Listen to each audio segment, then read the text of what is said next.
Hey, so this is a video I've been thinking about making for the last few days, and with Neverness to Everness getting a Is lot that of so? attention, I'm going to call it NTE from now on. I wanted to kind of give a perspective of someone who's been playing Tower of Fantasy since it released on global, strictly only playing on mobile. I did dabble a little bit in PC and doing that mostly just through GeForce Now, which you have to pay to use it monthly. So I didn't stick with that. That would not be a big thing for me. But and then the PlayStation version came out, and sadly you can't play the same account. And I dabbled in that a little bit, and it runs great on PlayStation. It's the same game. They just kind of organize the events and content a little bit different, but we mostly get the same things, but they kind of get a few more perks that I think Sony pays for that we don't get here. But regardless, I've been playing global Tower Fantasy on mobile for almost 2 years now. And for some context, like whenever Genshin came out, Genshin Impact, like anyone doesn't know what that is, but whenever that came out, early COVID, it at the time I considered it like one of the greatest games ever made. Excuse me. And being a gotcha game, I've been playing gotcha games on mobile for many years. I played Honkai Impact Third for 365 plus account days over 4 years. I never did play it hardcore. I never played it long term, like, sticking with it consistently over a long period of time. I might, play a couple months, walk away, come back 6 to 8 months later, play a couple more months, walk away. But I still accumulated 360 some days of game time. That's probably the biggest. And whenever Genshin hit, it blew us all away, obviously. And I always wanted more. So I thought this was it. This is the new standard. This is what gotcha games can be. This is what mobile games can be. Even though I did not have an easy time running that game on mobile, but I played that on PlayStation as well. Well, actually, my girlfriend played it on PlayStation while I played on mobile so that we could play together. And at the beginning, there wasn't proper account linking between the two or something like that. Anyways, there was a problem there where basically I let her play on PlayStation, I played on mobile, and but mobile was my main platform for that, and it ran terrible. It would drop to 1 frame per second during some field battles. It wasn't good. So, and then eventually, I told myself, "Yep, this is it. This is the new standard. This is what I want games to be." And I waited for that next big open world MMO to happen. Well, not MMO, but gotcha game. So then Tower Fantasy was announced. It's like, okay, yep, this is it. This is like another one. Can't wait to try another one. Can't wait to see what it does different. We all know that it was announced to be an actual MMO. It was multiplayer, people running around in the field. It wasn't just, your one world, that's all yours, like Genshin and whatnot. Well, Genshin, there was no whatnot.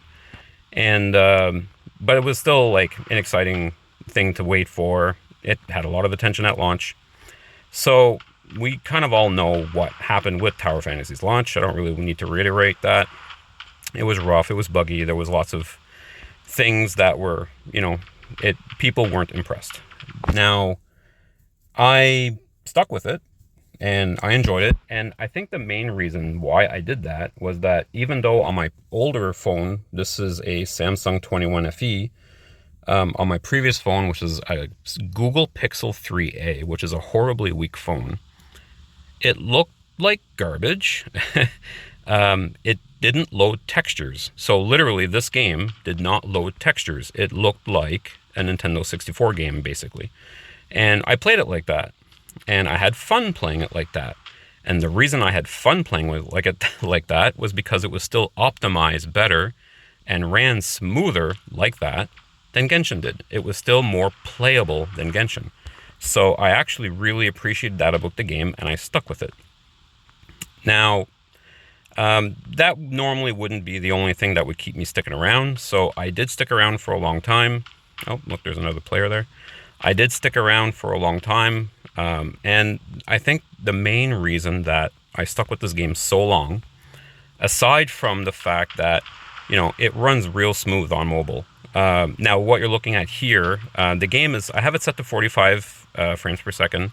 You can go higher. You can go all the way to 90. But I just, for me, the sweet spot, oh, look at that. Actually, I have it set to 90. I'm recording on my phone right now, and that does impact performance. So you're not going to see the 90 frames per second in this video, I'm pretty sure. I'll upload it to YouTube. I'll see how it looks. I upload other random gameplay snippets of games. Like I like testing stuff on this phone and say here, and I just kind of post things so that if people ever go looking, if they ever wonder what game XYZ looks like running on a phone, they can look it up and they might see my video and they might say, hey, this is what it looks like on mobile. Well, this is what Tower Fantasy looks like on mobile. And yeah, I've been loving playing this game. Like, I might only play it 3-4 minutes a day. I log in, I do my dailies, I bounce. That's how I play pretty much most games I play. I log in, I do my dailies, I bounce. And I play 3 or 4 different mobile gacha games per day, basically like that. So for context right now too, I'm playing Withering Waves, great game. Combat is fantastic in that game. The combat in this game is very much MMO combat. It's not the same as, I would say, those kind of games. This is more like, I don't know, big sweeping AoE attacks. I find that's something I think that this game kind of shifted towards too. In the beginning, like a lot of the early weapons that they had, they were, pretty standard stuff. So you had weapons early on that were more just like, up close, single target. They really got away from that. So I don't think there's really basically any weapons these days that you can even call a single target weapon. I find that everything kind of became these big sweeping. This is probably my favorite weapon in the game at the moment. Since 3.0, right now we're in 4.0. But this is probably the closest thing I have in my kit to like a single target weapon. I keep this one in my kit mostly. I never even use this weapon's basic attacks. I don't like them, especially since she does this thing where she throws herself forward. I don't like that kind of mobility during attack chains. This is like the new hotness for 4.0.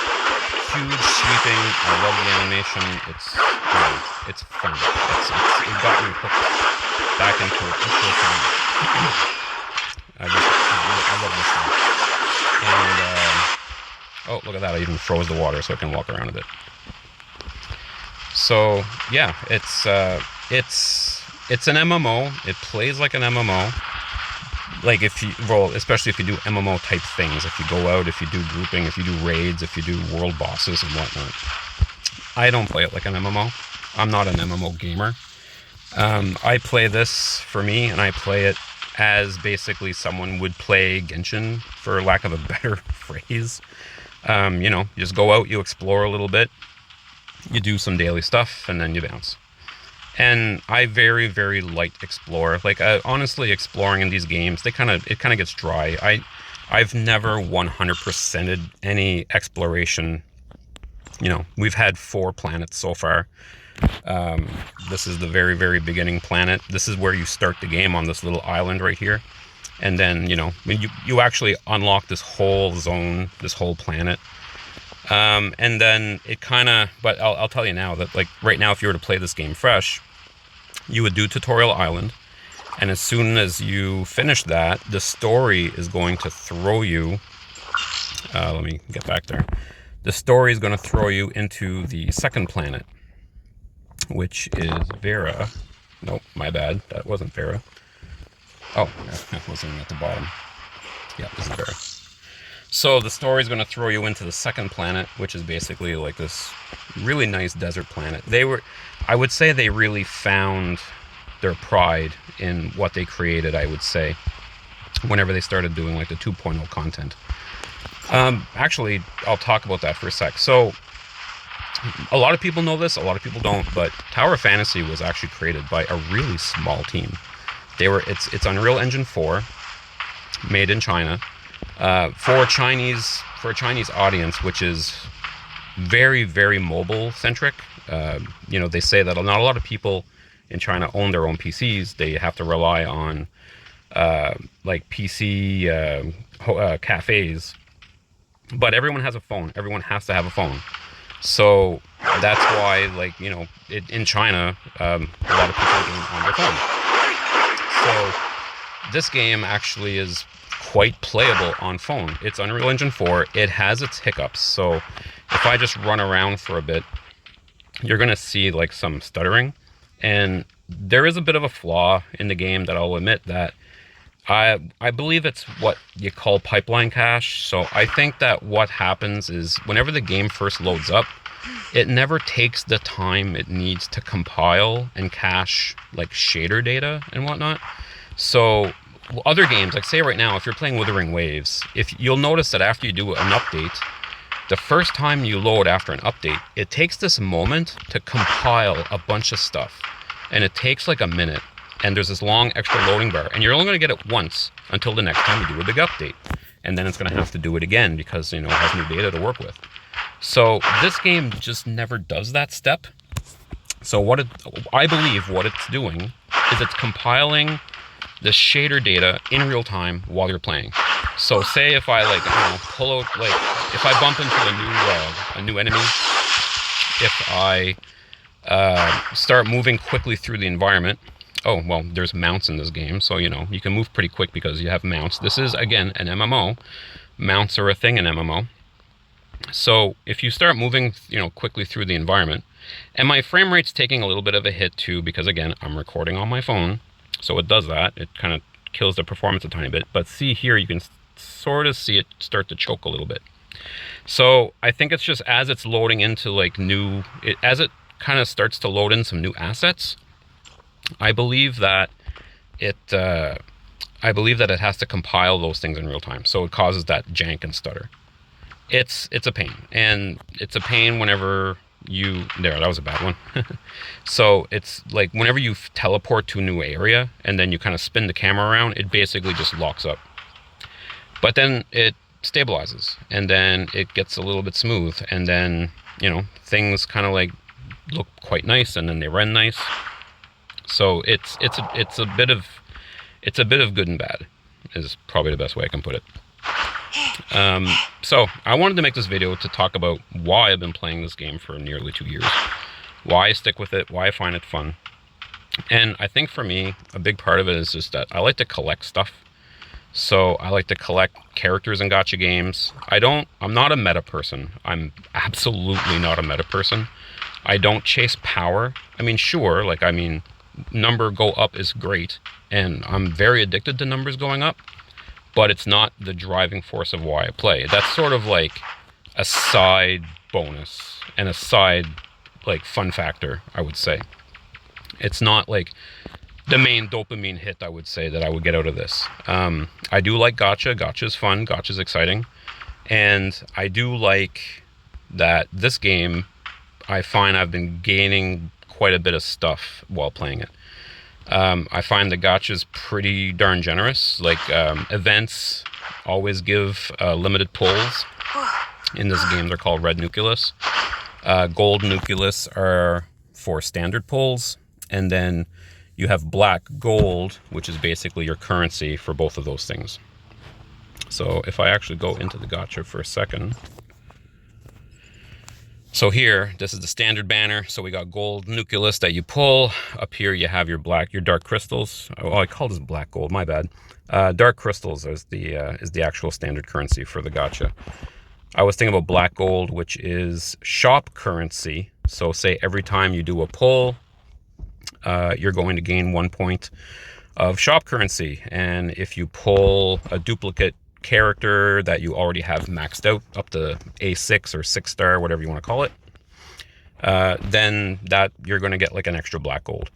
So this is for the standard banner. This is the current limited banner. I am not going after this character. I totally, normally I would, but I really, really want the next character. I can't remember her name, but she literally has a motorcycle for a weapon, and that's sick as hell. She looks badass.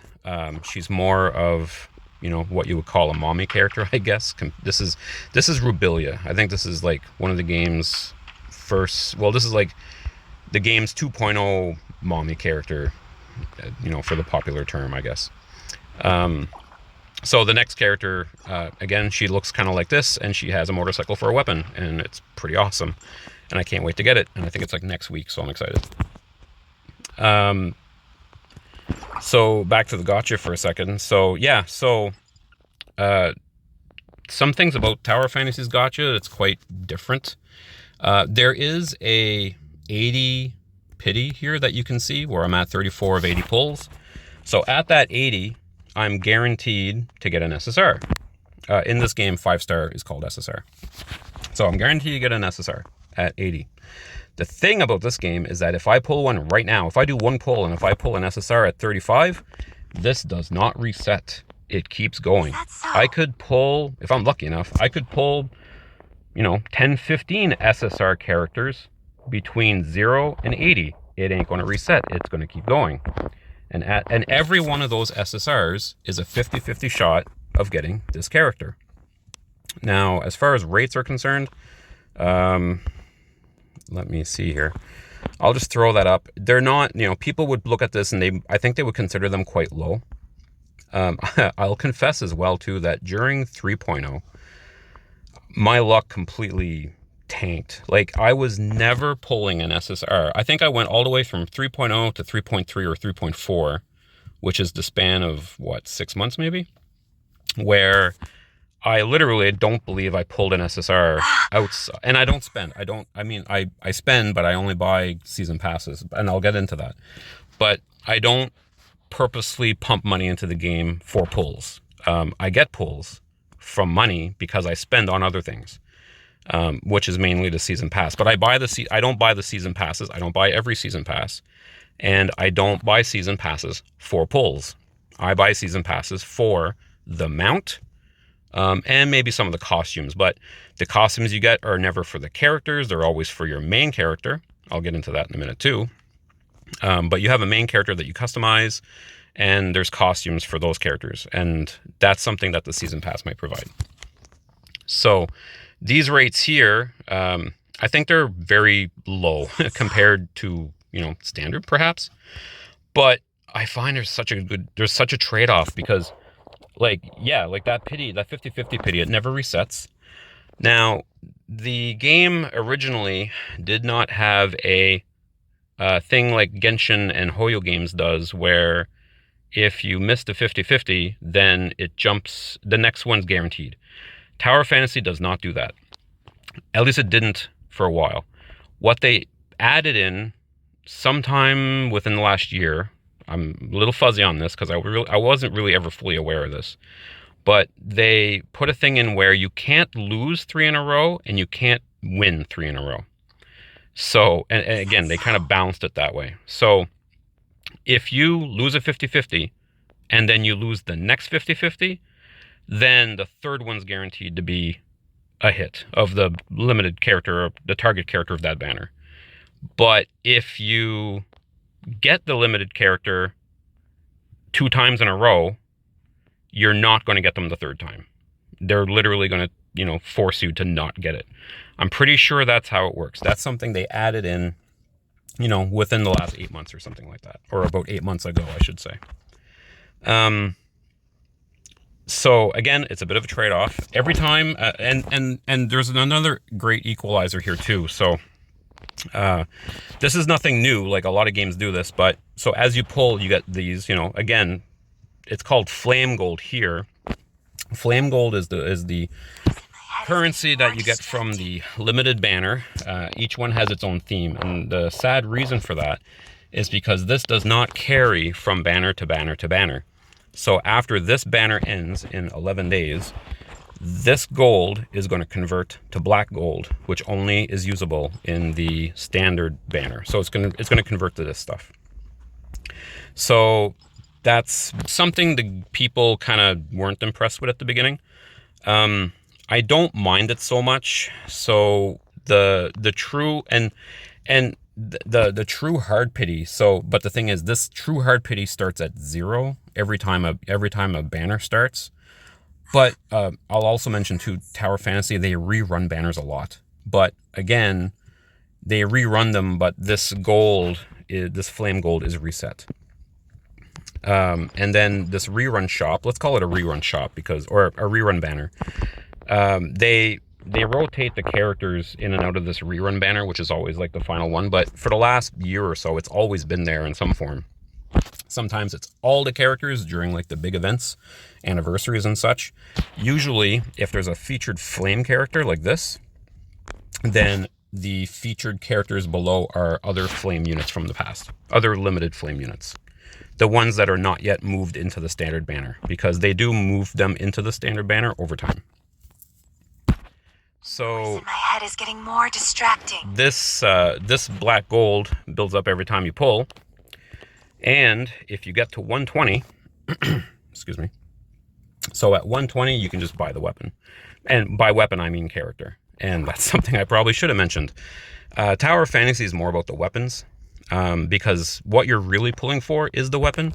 Like here, what I'm doing right now, I am using Rubilia as a character skin, but I can switch between the 3 weapons that I have equipped. So the characters are more like skins, simulacra they call them in the game. So they serve more like skins. So all the characters that I have pulled so far, and again, this is something that, I love collecting. And I got the two of the I think they're the only 2 characters that were in the Evangelion event that happened. And so every character that I've pulled in the game, so I have them as a skin. If you get them to A3, it unlocks an alternate skin. These, sadly, ever since 4.0, or actually a little bit, I think at the end of 3.0, they're just recolors, unfortunately. I don't know what, there's conspiracy theories, there's talk of budget, but then when you consider what we know now about how, they're pumping a lot of money into NTE, they're not lacking budget per se, but for some reason they moved away from making these. See, even this one here is like from 3.6 or whatever version, and this is just a recolor. I can do this. This is probably this might have been the last really good A3 skin or A3 character skin that we got, and like that's quite a. And I didn't get it. I can do this. Now everything is just recolors, unfortunately. They've have some alternate skins as well. This is one of the big negatives for Tower Fantasy, is that they do skin gachapons, much like, let's say, Nikkei. Nikkei does the same thing, where they have special skins that you basically have to do like a gacha pull to get them. It's guaranteed, like within so many pulls. Tower Fantasy does the same thing. I don't know the cost. I'm in Canada, so I would expect it's probably close to $100 Canadian to guarantee like one of those character skins. Not the kind of thing I would go for. I wouldn't do it. I did it in Nikkei during a recent anniversary event. I kind of wish I didn't do that. I'm not proud of it. I wouldn't do it in Tower Fantasy. I'm proud to give them, like every second battle pass to support the game. That's good enough for me. I can do this. So anyways, yeah, back to the fact that when you pull weapons, you're getting, these character skins. So, these are like basically all the ones I've got, so far over my account. So no matter what weapons I'm equipped with, I can put on any one of these character skins and run around. And the weapons themselves, they each come paired with, these weapons here, which all have completely unique game combat mechanic, combat animations. There's no like consistent weapon types. It's not a matter of it's even like Wuthering Waves, like yes, like the characters use different weapons. Even Genshin like has weapon types where it's like great swords and medium swords and books for spells and this and that. But everyone still kind of fights unique with those weapons. Like they all fight in a unique way. Where here, every weapon has a very, very, very unique combat style, like just completely different. Like nothing similar. Like a gun is a gun, sure, but I mean, a pair of dual pistols, a shotgun, sniper rifle, even. I think I have one down here. So, yeah, they're all guns, but they all function quite different from each other. And but every other weapon just completely plays completely different from each other. And yeah, and I prefer to use the character skins. So I like I like collecting, gotcha characters. I like looking at them. I like having them I like having them equipped. I like running around, with them. But at the same time, what a lot of people really love about this game, back is the fact that you have a main character, and the main character you can fully customize, like fully customize. So I'm actually using a look that's very close to the default look of the character. I had it fully customized, long purple and pink hair. Like, I had her totally decked out once upon a time. And the sad reality of why I backpedaled, and actually switched to using the default look, is because during 3.0, and maybe mobile is the reason for this, but during 3.0, during the story, they used a lot of full motion video. And what they did is they included the main character in that full motion video with the default look whenever you first start the game before you customize. So I hated that. I really hated that. It took you out of the game.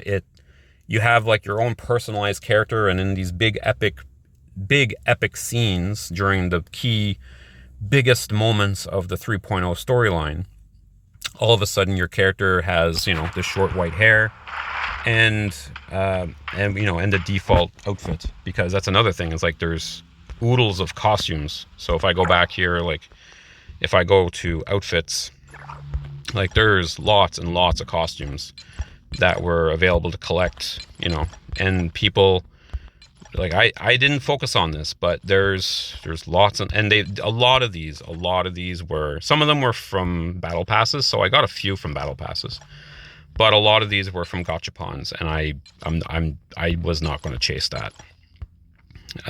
So yeah, but this is the meat and potatoes of the game for a lot of people. It's expression, it's customization.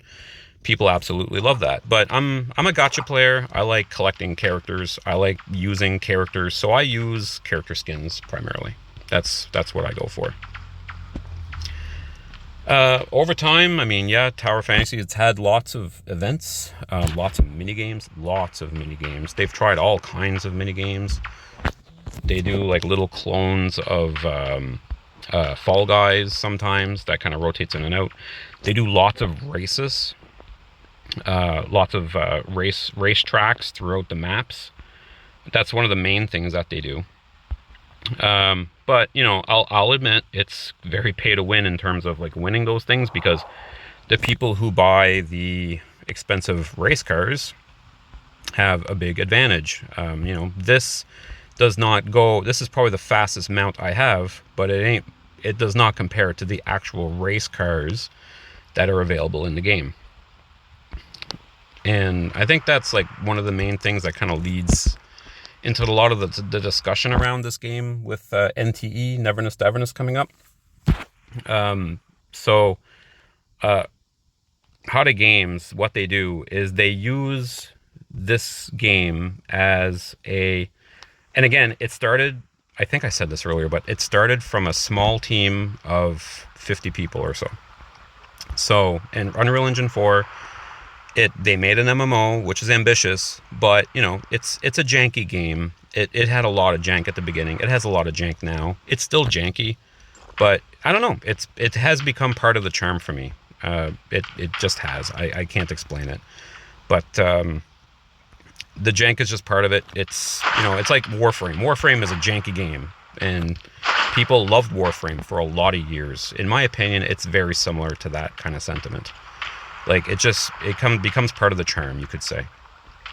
So So Hada Games, what they're doing now is whenever they hire new hires, like new developers, so what they have been doing is using this game as a training bed for those developers. So they put the new people on Tower Fantasy. They learn how to do things on Tower Fantasy. They experiment with new ideas on Tower Fantasy, such as building, these huge cities, creating these roads that have gravitational, that, loop and twist and turn all around. And they, put race cars in this game. So the race cars in this game actually function like race cars. And I'm sure, like, they learned a lot before they started doing the driving mechanics of Neverness to Everness, which look completely on a super next level, right? But, they, and not only that, but I would say all the preview videos, like the character preview animations that they put out on YouTube for this game and for the different version updates, they're pretty great. Like they're pretty top tier animation. Like they've had some really amazing ones, especially during like 3.0, the launch of 3.0 through 3, like for all the characters that were released since 3.0. I can't even remember what the ones from 1.0 and 2.0 were like, but they really stepped things up in that regard. And I do feel like they trained a lot of their animators, and doing those videos. And now, when we saw that trailer for NTE, it's wild how good it looks. So this is, I don't know. This is Tower Fantasy. I love playing it. I wanted to share my reasons why. And I can't wait for Neverness to Everness. And cheers.